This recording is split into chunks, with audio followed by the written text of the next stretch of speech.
జగిత్యాల జిల్లాలోని ప్రసిద్ధ పుణ్యక్షేత్రం కొండగట్టు శ్రీ ఆంజనేయ స్వామి వారి దేవస్థానంలో వైభవంగా ప్రారంభమైన హనుమాన్ పెద్ద జయంతి ఉత్సవాలు. ప్రభుత్వం తరఫున ఎమ్మెల్యే మేడిపల్లి సత్యం పట్టు వస్త్రాల సమర్పణ. జగిత్యాల జిల్లాలోని ప్రసిద్ధ పుణ్యక్షేత్రం కొండగట్టు శ్రీ ఆంజనేయ స్వామి వారి దేవస్థానంలో హనుమాన్ పెద్ద జయంతి ఉత్సవాలు వైభవంగా ఘనంగా వేద మంత్రోచ్చరణల నడుమ ప్రారంభమయ్యాయి. శనివారం సాయంత్రం 6:30 గంటల ప్రాంతంలో యాగశాల శుద్ధి, పుణ్యావచనం, అంకురార్పణ, అఖండ దీపస్థాపన కార్యక్రమాలతో వేద పండితులు ఘనంగా ఉత్సవాలను ప్రారంభించారు.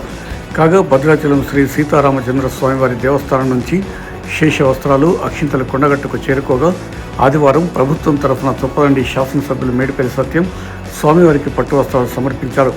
కళా బృందాల నృత్యాలు, మంగళ వాయిద్యాల నడుమ ఎమ్మెల్యేకు ఆలయ అధికారులు, అర్చకులు ఘన స్వాగతం పలికారు.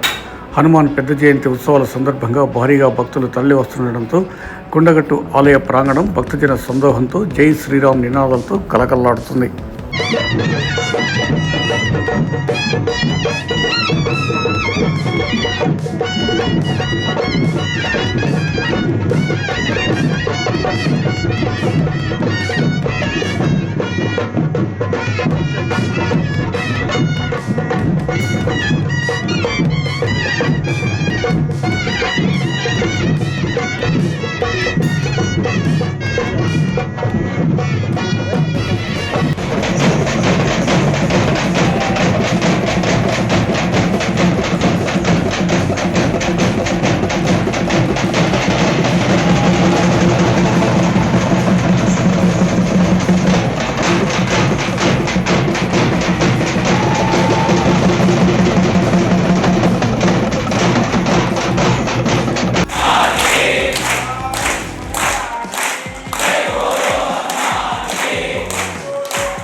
తెలంగాణ ప్రభుత్వం తరఫున ఆంజనేయ స్వామి కైంకర్యార్థం పట్టద్వయ వస్త్ర సమర్పణం.